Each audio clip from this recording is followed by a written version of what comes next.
سب سامان اٹھایا نیچے آ گیا. بھائی سے پوچھا کہ یہ کیا ہے؟ کہا وقت آنے میں بتاؤں. کچھ دن گزر گئے, دونوں بھائی دکان پہ تھے. جس کی دکان تھی وہ کہیں کام سے چلا گیا تو ایک گاہک مشتری کسٹمر ایک خاتون آئی اور اسے کچھ کہا کہ فلانی چیز مجھے دکھاؤ. جیسے ہی اس کو دینے لگا تو اس کا ہاتھ خاتون کے ہاتھ پہ لگا. جیسے ہی ہاتھ لگا نیت بدل گئی. نیت بدلی, وہ جو پانی چھانٹنی میں رکا ہوا تھا وہ بہنا شروع ہو گیا. بھائی آیا, اس نے کہا کہ پہاڑوں پہ نفس پہ قابو رکھنا آسان ہے, بازار میں کھڑے رہ کر نفس کو بچانا کمال ہے. یہ جوان ہے, آپ سب کاٹ دو, سب چھوڑ دو, بیٹھ جاؤ پورے پہ, آسان ہے. مگر یہ ہدف نہیں ہے, مقصد نہیں ہے. مقصد دنیا میں بیٹھ کر کمال کو پہنچنا ہے. کام بھی کرے, پڑھائی بھی کرے, بزنس بھی کرے, سب کرے, لیکن توجہ خدا کی طرف. انسان بازار میں بھی ہو تو اندر سے تنہا ہونا چاہیے, اور جب تنہائی میں ہو تو اپنے پروردگار کے ساتھ ہونا چاہیے. ایسا نہیں, خدا نے بنایا اس لیے, خدا نے ہمیں بنایا اس لیے, تم بھی نہیں بنا پاؤ. 1,24,000 کو بھیجا, ایک کے بعد ایک کے بعد ایک کے بعد ایک. پھر نبیوں کو سلسلہ ختم ہوا, امام بھیجے, امام ایک کے بعد دوسرے کے بعد. 11ویں کو خدا نے رکھ دیا, کبھی بھیجوں گا. جب تک یہ خود ٹھیک نہیں ہوں گے 12واں نہیں آئے گا. ایسا نفس چاہیے, پاک نفس چاہیے. لیکن یہ خود نہیں کر سکتے ہیں, خدا جب چاہے وہ انسان اپنے آپ کو بچا. اسی لیے خدا کی بارگاہ میں جانا بہت ضروری ہے. کیسے جائیں؟ عقلیں دنیا نے اتنی پھنسا دی ہے, social media, T V, system, باہر آپ کے میٹیریلزم اتنا زیادہ ہے, انسان پتہ نہیں کیا کیا دیکھ کر رہتا ہے. عقل سو گئی ہے. کیسے اس عقل کو بیدار کرے؟ کیونکہ جب تک عقل چیزوں کو ادراک نہیں کرے گی انسان کمال نہیں پہنچ. جذبات اچھی بات ہے, لیکن جذبات کمال نہیں لے کے جا سکتے. عقل اینالائز کرنا, اور یہ بہت ضروری ہے, کیونکہ اگر آپ سادہ لوگ ہوں گے دشمن آپ کو ٹافی کھلائے گا, اور ٹافی میں بھی زہر ہوگا. دشمن آپ کو چھوٹی چیز دے گا اور آپ کو انسان ادراک کرے. قومیں عقلوں کی وجہ سے, چاہے بے شک بہت سارے لوگوں کا تعلق شاید کسی مذہب سے نہیں ہے دنیا کے اندر, لیکن عقل ان کی ادراک کرتی ہے, ان چیزوں کو سسٹمیٹک کیا ہوا ہے, کم سے کم اپنی ظاہری دنیا کو اچھی کی لیے. اور یہ بہت ضروری ہے کہ ہو سکتا ہے آپ کے ذہنوں میں نہیں, ہم نے کچھ نہیں کرنا, ہمیں کیا ہے, ہم نے تو آخرت جانے کو اپنا. آخرت تب اچھی ہوگی جب دنیا اچھی ہوگی. دنیا صحیح نہیں ہوگی تو آخرت میں کیا کریں گے؟ ثواب کہاں لے کے جائیں گے؟ اللہ کا ولی غیبت کے بارے میں انتظار کر رہا ہے. کس کا انتظار کر رہا ہے؟ اب آپ کو میرے ذہن میں جیسے پہلے لوگ کہتے تھے کوئی بیٹھے رہو, کچھ نہیں کرو, امام خود آ جائیں گے. امام تو آئیں گے, ہم کیا کریں گے؟ اگر کچھ نہیں کیا تو خدا نہ خاصہ کوفہ کی طرح تو نہیں ہو. کوفہ ایسا نہیں. کوفہ کیا تھا؟ کوفہ وہ ہے جس نے امام علی کا جنگوں میں ساتھ دیا ہے. کوفہ والے وہ تھے کہ جہاں امام علی کی حکومت تھی. کوفہ والوں نے امام کے ساتھ کئی مقابلے کیے. بعد میں کوفہ کو کیا ہوا؟ وہی امام علی شہید ہوئے. وہی کوفہ جس نے مسلم نے عقیل کو تنہا چھوڑ دیا.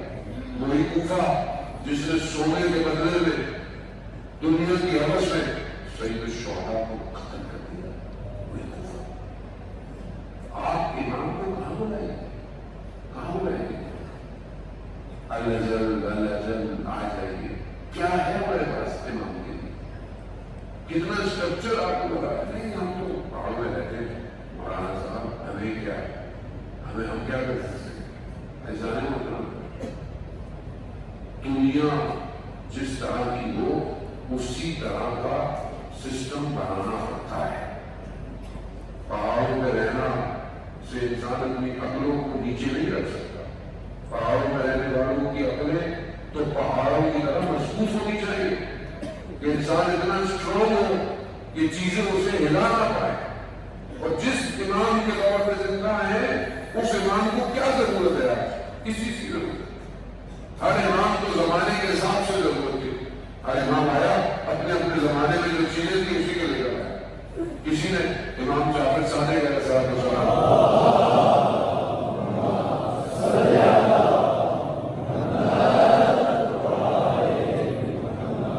امام کو دیکھا، امام بہت اچھا لباس پہنے ہوئے تھے. امام سے کہا کہ مولا آپ کے جج امیر المومنین تو بڑا سخت لباس پہنتے تھے، آپ اتنے اچھے لباس پہنے.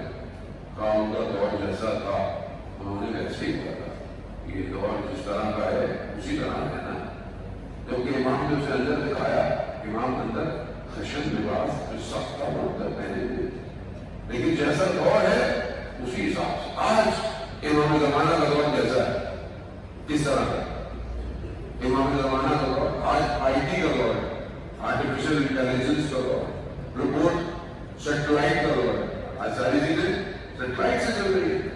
آج امام کو سائبر سیکیورٹی کی ضرورت ہے. آج امام کو گاڑیوں سے سیکیورٹی دے گی. ابھی اسماعیل حانیہ کو ایک میزائل نے مارا، برابر والا کمرے میں تباہی ہوا. اتنا سسٹم پریسائز ہے. امام زمانہ جب ضرور کرے گے تو کیا مٹھائی بٹے گی کیا؟ آپ کے خیال میں جنگ ہے. دنیا ویسے بھی جنگ کے زمانے میں کھڑی ہوئی ہے. تیسری جنگ عظیم چھڑنے کو اور یہی دن ہے کہ جہاں وہ یوسف زہرا آنے والا ہے. یہی ہے نا. ہم امام کو کیا دیں گے؟ ہماری طرف سے امام کے لیے کیا ہے؟ سسٹم، کوئی کمپنی، آرگنائزیشن، کوئی اسٹرکچر، کوئی ایسی چیز، کوئی پلیٹ فارم، کوئی علم، اپنا وجود امام کے لیے ہے کہ نہیں ہے؟ امام کے لیے سب سے پہلے تو اپنا وجود ہے نا. کیا میں نے اپنے آپ کو اس قابل کیا کہ مجھے امام اپنی نوکری پر رکھے؟ کیا میں اپنے آپ کو اس قابل کر رہا ہوں کہ میں اس نوکری کو حاصل کرنے جاؤں؟ مجھے بہت ضروری ہے. عقل جب تک دنیا کو تجزیہ و تحلیل نہیں کرے گی، ادراک نہیں کرے گی. تین چیزیں روایات کی روشنی میں جو انسان کی عقل کو رشد دیتی ہے، بہت ضروری ہے. ہم بہت عرصے تک میرا اپنا قصور ہے، میں کسی اور کو نہیں کہہ سکتا. میرے جیسے طالب علم جب آئیں گے بعد کہ ہم نے معاشرے کی عقلوں کو رشد نہیں کیا. اچھی بات ہے تعلیمی باتیں کریں، اچھی بات ہے، ساری چیزیں ہونی بھی چاہیے، لیکن معاشرے کے شعور کو بلند بھی تو کرنا ہے. اسی لیے بتائیے کتنا انسان سسٹمیٹک ہو سکتا ہے. یہ بالکل رسول ہے. یہ وہ ہے کہ جہاں سے آخری امام کے لیے لوگ سربراہ تیار ہیں. پہلی چیز جو عقل کو رشد دیتی ہے وہ کیا ہے؟ وہ وحی ہے. وحی انسان کی عقلوں کو رشد دیتی ہے. مولانا متقیہ حضرت علی بن ابی طالب علیہ السلام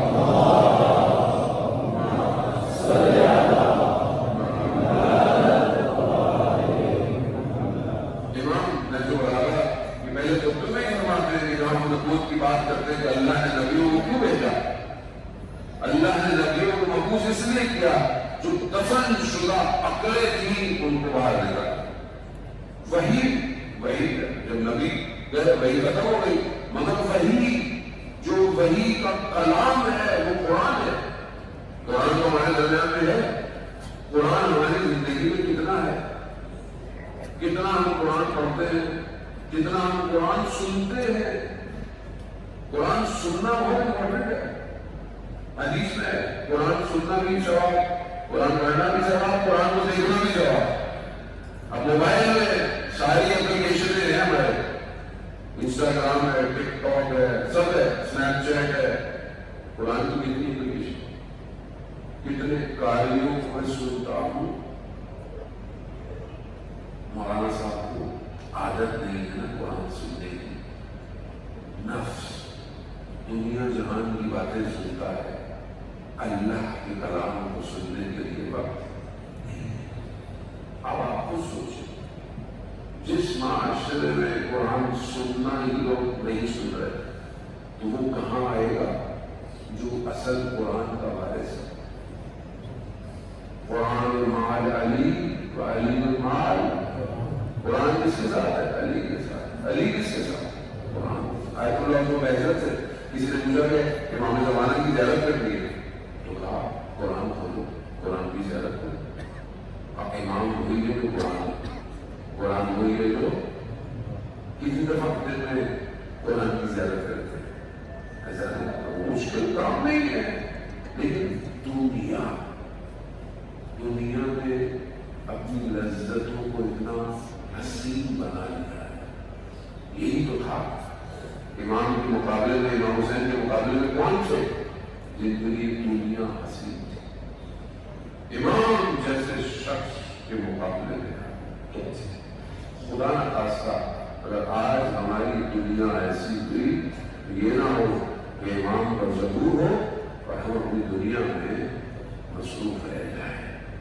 بہت ضروری ہے ذہن محترم, سمجھنے کی ضرورت ہے. دوسری چیز جو کہ عقل کو خشک کرتی ہے وہ علم ہے. علم حاصل کریں. بالکل علم چاہے آپ فزکس کا ہو, میتھس کا ہو, کمپیوٹر کا ہو, میڈیکل ہو, اکنامی ہو, کلائمیٹ کا ہو. آپ کے سامنے کتنا موسم بدلتا جا رہا ہے, چینج ہو رہا ہے, دنیا میں پولوشن بڑھتا جا رہا ہے. تو دنیا کو اب نئے نئے علوم کا اسٹیبلٹی کا ہے, کس طرح انوائرمنٹ کو کنٹرول رکھنا ہے. کتنے علوم آ گئے. امام کی جب حکومت ہوگی تو ایسا شہر بنے گا جہاں پر کوئی نقصان نہیں ہوگا, کہیں پولوشن نہیں ہوگی. تو اس کے لیے ہم کتنی کوشش کریں, اس کے لیے ہم کتنا پڑھیں. علم بہت ضروری ہے اور ہر علم میں اسپیشلائزیشن کی ضرورت ہے. اگر آج آپ نہیں پڑھ رہے ماشاءاللہ آپ کے 12 یونیورسٹیز ہیں, کوئی باہر بھی پڑھنے جاتے ہیں, اچھی بات ہے, لیکن اور علم آگے. اور آپ کے یہاں تو ماشاءاللہ سب سے زیادہ جو ہے وہ لٹریسی ریٹ ہائی ہے. لیکن میرے خیال میں پاکستان میں سب سے زیادہ جو ہے وہ آپ ہی کے یہاں جو ہے وہ لوگ سب سے زیادہ پڑھے لکھے. بہت اچھی بات, اس کو اور اوپر لے جائیں, روکنا جائیں, اس کو روکے نہیں. اور وہ علوم جو ہمارے زمانے کو ضرورت ہے اس کو سیکھیں, اس کے اوپر کام کریں. چیزوں کو اپنے دنیا میں چھوٹے چھوٹے سے بول کے ایسا نہیں ہوتا. دنیا کی اکانومی کو کنٹرول کی, باہر چھوٹے سے جزیرے ہیں لیکن دنیا کی بہت ساری چیزیں سے وہی بنتی ہے. کنٹرول ہے, سسٹم ہے, آپس میں متحد ہے, اپنی قیادت کے ساتھ ہے. ایک سوچ ہے, ایک پیٹرن ہے جس پر سوچتے ہیں کام کیسے ہونا چاہیے. ٹورزم ہے, ٹورزم کیسے ہونا چاہیے, کیا لمٹس ہونی چاہیے, کیا حدود ہونی چاہیے, کیا چیزیں کس طریقے سے کی جائیں. وہ ہر چیز ہے. آپ اللہ نے انسان کو علم دیا, ہاسپٹلٹی ہوتے علم ہے. اسی طریقے سے پوری دنیا جو ہے وہ آج اس پہ چل رہی ہے. تیسری اور آخری چیز جو عقل کو رشد دیتی ہے کیا ہے, وہ اخلاق.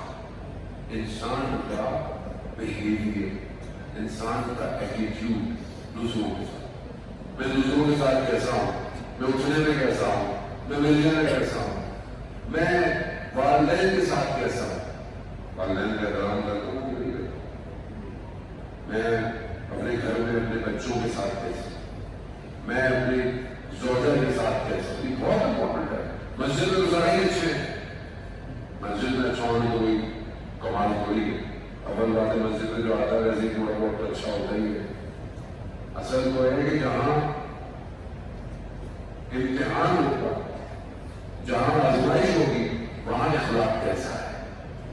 جہاں غصہ آ جائے, فوراً پر غصہ آ جائے, وہاں اخلاق کیسا ہے. امام جعفر صادق علیہ السلام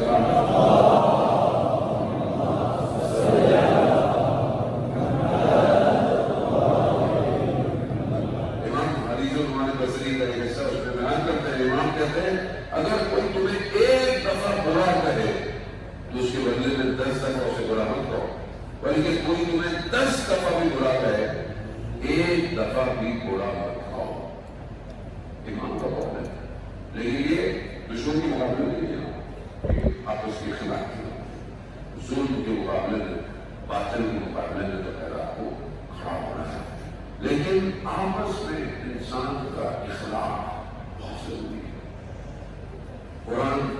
جو ہے وہ معصوم چلے جاتا ہے۔ اگر اف سے بھی کم کوئی لفظ ہوتا تو قرآن والدین کے لیے اسے استعمال کرتا۔ اف سے کم کوئی لفظ نہیں، والدین کے آگے اف مت کرو۔ اخلاق ایسی ہے، بچوں کی تربیت آپ کیسے کریں گے؟ بچہ آپ کو دیکھ کر بڑا ہوتا ہے، اس کا اخلاق کیسا ہے؟ والد کا اخلاق والدہ کے ساتھ کیسا ہے؟ والد کا اخلاق بہن بھائیوں کے ساتھ کیسا ہے؟ والد کا اخلاق اپنے والدین کے ساتھ کیسا؟ سب دیکھ رہا ہوتا ہے بچہ۔ اخلاق، صبر، تحمل، بردباری انسان کی پرسنالٹی کو ڈیولپ کرتا ہے۔ جو انسان جتنا گہرا ہوتا ہے اتنا کامیاب ہے۔ جو ہر بات میں جواب دے دے، ہر بات میں اکھڑ جائے اور کھوکھلا یہ آدمی چل نہیں سکتا۔ اور خاص طور پر جہاں زبان جس کے لیے کئی گناہ لکھے ہوئے ہیں، سب سے زیادہ قبر کے اندر عذاب زبان کی وجہ سے۔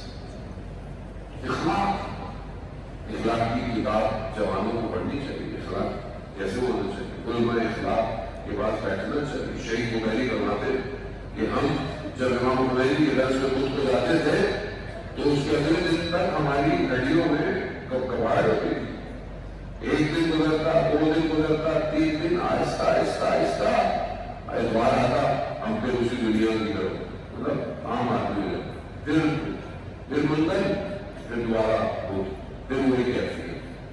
اخلاق، نصیحت بہت ضروری ہے۔ آج نوجوان نصیحت نہیں سن سکتا، والدین ایک مہینے نصیحت کرے بھاگے ہوئے، بولے گا آپ کو کیا پتا اچھی بات۔ اور امام کیا فرماتے ہیں؟ کمیل سے بولا گیا، کمیل سے کیا کہتے ہیں؟ کمیل واس اور واس، کان سننا چاہتے ہیں۔ نصیحت بہت ضروری ہے۔ انسان کی زندگی میں کوئی ایسا ہونا چاہیے، بڑا بزرگ، کوئی مینٹور کہ جو جس کی نصیحت پر انسان عمل کرے۔ ملا مہدی ناراگی جنہوں نے کتاب لکھی تھی جامع السعادات، عربی میں کتاب ہے اخلاق، اس کا خلاصہ اردو کے اندر بھی ہے جو فارسی کی کتاب سے ہے، وہ معراج السعادات، اردو کے اندر بھی موجود ہے۔ وہ ان کے بیٹے نے اس کو کیا ہے، اور وہ جو کتاب تھی ملا مہدی ناراگی نے لکھی، عربی کی کتاب تھی، نجف کے حوضے میں اس کو بہت لوگوں نے قبول کیا۔ نجف زیارت پہ گئے تو لوگ بہت ملنے آئے، علماء ملنے آئے کہ آپ نے کتنی اچھی کتاب لکھی ہے۔ ایک عالم ملنے نہیں آیا، اور وہ کون تھا؟ سید مہدی بہرالعلوم، بہت بڑے عالم دین تھے جسے امام زمانہ نے اپنے سینے سے لگا کے علم کو منتقل کیا۔ کتنی بڑی ہستی، وہ ملنے نہیں آئے تو انہوں نے کہا میں خود ملنے جاتا ہوں۔ اس نے کہا نہیں، آپ کو جانا نہیں چاہیے، کہا آپ مہمان ہیں، کہا نہیں وہ سید بھی ہے اور بزرگ گوار بھی بڑے آئے، چلے گئے۔ وہ درس دے رہے تھے، درس ختم ہوا، وہ پھر چلے گئے، ان سے بات ہی نہیں کی، نہیں چلے گئے۔ تھوڑے دن اور گزرے، انہوں نے کہا میں پھر سید کے پاس جاتا ہوں، تو کسی نے کہا کہ آپ کتنا آپ کو شکستہ نفسی کی ضرورت نہیں ہے، وہ نہیں آیا، نہیں آیا، کہاں سے صحیح ہے۔ پھر درس ہو رہا تھا، درس ختم ہوا، وہ کسی نے کہا یہ پھر زیارتوں میں گئے، کربلا، تاجمین، سامرا، واپس نجف جانے لگے، نجف سے واپس اپنے گھر کی طرف، کہا کہ میں ایک اور دفعہ سید کی خدمت میں جاتا ہوں، تو اگر آپ نے جو روکتے ہو انہوں نے کہا بس کر دیں، کتنا اپنے آپ کو گرائیں گے آپ؟ کہا نہیں وہ سید ہے۔ جیسے ہی ان کو پتا چلا کہ ملا مہدی ناراگی آ رہے ہیں تو دوڑتے ہوئے گلی میں جا کر استقبال کیا، لے کر آئے، بیٹھے، باتیں کی اور کہا کہ آپ مجھ سے پوچھیں گے نہیں کہ آپ 2 دفعہ آئے، میں نے آپ سے بات نہیں کی؟ کہا نہیں مجھے معلوم نہیں۔ کہا میں دیکھنا چاہتا تھا جو اخلاق کی کتاب آپ نے لکھی ہے وہ اخلاق آپ میں پایا جاتا ہے یا نہیں جاتا؟ بہت ضروری ہے۔ امام نبی علیہ السلام فرماتے ہیں نا، زندہ ایسے رہو لوگ تم سے ملنا چاہتے، اور جب مر جاؤ تو لوگ تم پہ گریا ایسا نہیں لگتا ہے. اخلاق عقل کو رشد دیتا ہے, اخلاق عقل کو وقت دیتا ہے, اخلاق انسان کو سوچنے کی صلاحیت دیتا ہے. جو آدمی غصے میں ہر وقت ناراض رہتا ہو, کھڑ جاتا ہو, زبان ہر وقت چلتی ہو, وہ آدمی کبھی بھی عقل سے سوچتا نہیں. اس لیے آپ دیکھیں غصے کی وجہ سے طلاقیں, قتل, رشتے سب ٹوٹ گئے. لیکن اگر انسان نے سمجھے کہ اسے خدا کی بارگاہ میں جانا ہے, تھوڑی دیر کی ناراضگی سے کیا فرق ہے؟ تھوڑی دیر اگر میں اٹھ کے کہیں چلا جاؤں گا تو کون سی میری عزت پہ کمی آ جائے گی. لیکن جسے خدا کی بارگاہ کی فکر نہ ہو وہ دنیا کے رتبوں میں پھنسا رہتا ہے. اس لیے اپنے آپ کو, اپنے اخلاق کو بہت بہتر کرے گا. یہ تین چیزیں پہلے میں نے خلاصتاً آپ کی خدمت میں بیان کی. بہت ضروری ہے سر محترم, جب عقل ایکٹیویٹ ہوگی تو پھر تعاون ہوگا, پھر پتا چلے گا اپنے زمانے کے لیے کیا کرنا ہے. عقلوں میں تالا لگ جائے, عقل سوچنے کے قابل نہ ہو, دشمن چاہتا ہی یہی ہے. دشمن نے اتنی جو جلوار, ثقافتی جلوار, یہ جو لڑائی کی ہے اس کا اصل ہدف کیا ہے؟ عقل ایک کام نہ کرے. ساری رات موبائل میں بیٹھو, فجر کی نماز قضا ہو جائے, دشمن کی اٹھانا. جب روح کمزور ہو جائے اور بدن بھاری ہو جائے تو فجر میں اٹھا نہیں جاتا, چاہے 6 الارم بھی لگے. ماں اور اٹک جاتی ہے, کبھی اس کروٹ کبھی اس کروٹ. اور کیا بات ہے شوقا کی. ایک شہید اپنے وصیت نامے میں لکھتا ہے کہ جب میں نوجوان تھا تو مجھے اٹھاتا تھا اور میں ناز کرتا تھا. کبھی اس کروٹ سو جاتا تھا, کبھی اس کروٹ سو جاتا تھا, ناز کرتا تھا, تو بلاتا تھا مگر میں نہیں آتا تھا. اور اب جب میں جنگ میں خط مقدم پہ کھڑا ہوں, شہادت چاہتا ہوں, اب تو ناز کر رہا ہے, اب تو مجھے نہیں بلا رہا تھا.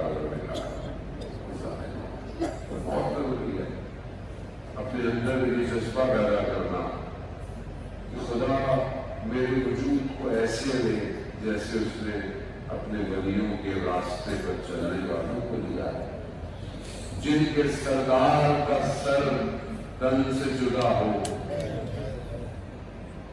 ان کے ماننے والوں کی گردن کی کیا قیمت ہے؟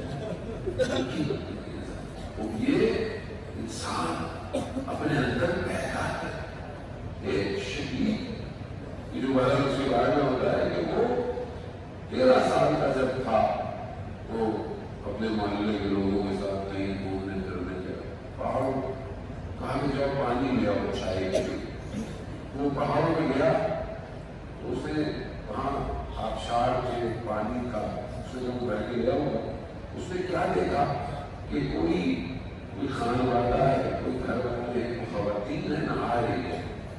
ایک دم اس نے اپنے آپ کو موڑ لیا اور خدا کی بارگاہ میں گفتگو کر. 13 سال کا بچہ کیا کہتا ہے؟ کہا پروردگار کوئی دیکھ نہیں رہا, گناہ آمادہ ہے مگر دیکھ نہیں رہا, مگر تیری خاطر میں پلٹ رہا. جیسے ہی اس نے چلنا شروع کیا, جو راستے میں پتھر پڑے تھے اس میں سے آوازیں آئیں, سکون, قدوس, وہ ذکر جو کائنات کر رہی ہے وہ مجھے کب سنائی دے گا؟ کیونکہ میں نے اپنے کانوں کو دنیا کی باتوں سے مشغول رکھا, فرصت ہی نہیں. کبھی میں بھی تنہائی میں اٹھوں, کبھی فجر سے پہلے صرف اس کے لیے اٹھوں, تو ہو سکتا ہے مجھے بھی عرش کے ذکر سنائی دے. یسبح للہ ما فی السماوات و ما فی الارض.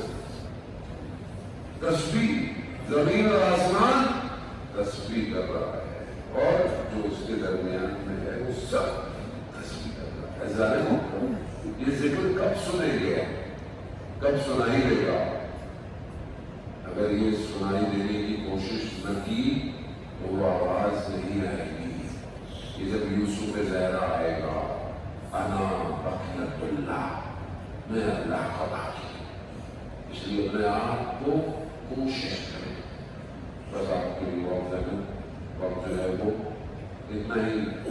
خدا تعالیٰ آپ کی ذمہ کو مجلس کو قبول فرمائے، چند متبرکاً مجلس کو اس قابل کرے کہ وہ ماں جو مدینہ سے چلتی ہے، مجلس اللہ تعالیٰ کی بڑی قیمت ہے۔ اللہ تعالیٰ نے وہ کبریا سید الشہداء پر ایک قطرہ بھی آنکھ میں آئے جہنم کی آتش سے بچا دیتا ہے۔ خوش قسمت ہے ہم لوگ کہ ہم حسین پر گریا کرتے ہیں۔ ایک بوڑھا آدمی ایک قالین کا چھوٹا خالیچہ جو کہ بہت قریبی تھا، ہاتھ میں لیے بازار میں گھوم رہا ہے، مقروض ہے، پیسوں کی ضرورت ہے اور گھوم رہا ہے، لیکن قالین کا ایک حصہ مٹھی کے برابر جلا ہوا تھا۔ قالین بڑا قیمتی تھا، ہاتھ کا بنا ہوا، جس دکان میں جاتا تھا وہ دیکھتے تھے، مگر جلا ہوا حصہ دیکھتے تھے۔ کہا 100 تومان میں دے دو، کوئی کہتا تھا 120، اس سے زیادہ کوئی نہیں خریدے گا، جلا ہوا ہے، مگر اس بیچارے کو پیسوں کی ضرورت تھی۔ وہ ممنون کہتا ایک دکان سے دوسری دکان پہنچتا، ایک دکان پہ پہنچا، اسے یاد آیا کہ جہاں 30 سال پہلے اپنے بابا کے ساتھ بھی اس دکان پہ آیا، دیکھا کوئی بیٹھا ہوا نہیں ہے، جانے لگا تو آواز آئی، کہا قالین بیچنا ہے۔ پہلی دکان تھی جس میں دکاندار نے خود پوچھا، کہا ہاں۔ اس نے قالین کو دیکھا، کہا بہت یہ تو بڑا پرانا ہے، اب تو ایسا بنتا بھی نہیں، لیکن جیسے اس نے چلی ہوئی جگہ دیکھی، مگر تم نے اس کا خیال نہیں رکھا، بچوں نے جلا دیا ہوگا؟ کہا نہیں۔ کہا تو پھر کیسے جل گیا؟ تو کہا کہ بس وہ چائے کی کیتلی انگاروں پہ رکھی تھی، حسین کی مجلس تھی، انگارے گرے جل گئی، بس غلطی ہماری ہے۔ آپ کو پتا ہے خیال جیسے ہی اس نے بولا وہ شخص گریا کرنے لگا، رونے لگا، دیوار سے کبھی پریشان ہے لیکن وہ بلک بلک کے رو رہا ہے۔ کہا میں معذرت چاہتا ہوں، اتنی کوئی ارزش نہیں ہے، ایسی ارزش نہیں، میں نے کوئی بات پوری کی، میں چاہتا ہوں، کہا نہیں، وہ روتے روتے اس نے چیک لکھا جو 100 تومان کا پہلے خریدا تھا، اس نے 2 بلین تومان کا چیک لایا، آنسو گر رہے تھے۔ حسین کی مجلس میں جلا ہے، اپنی میز پر ساری زندگی رکھا رہا، گلابوں سے اس جگہ کو بھرا، لوگ تبرک میں گلاب لے کر جاتے ہیں۔ نظر آ رہے محترم، کاش کہ یہ دل بھی حسین کے لیے جل جائے تو اس کا خریدار وہ ماں ہے جو مدینہ سے چلے، گلی گلی کوچے مسجدوں میں بارگاہوں میں اپنے لال کا پوچھا یا سن لگا ایام رضا بڑی تیزی سے ختم ہو رہے ہیں، حق تو یہ ہے کہ حق لگانا ہوا، گریہ نہ کر سکے، مگر یہ ہر چیز سے آنسو ہے، اسے اپنی بارگاہ سے قبول کیجیے گا۔ ابھی آپ اپنی زبان پہ مسائل پڑھ رہے تھے تو ایک بچی کا ذکر ہوا، شام میں قافلہ پہنچا ہوا ہے، اور اس بچی کو کتنی حسرت تھی،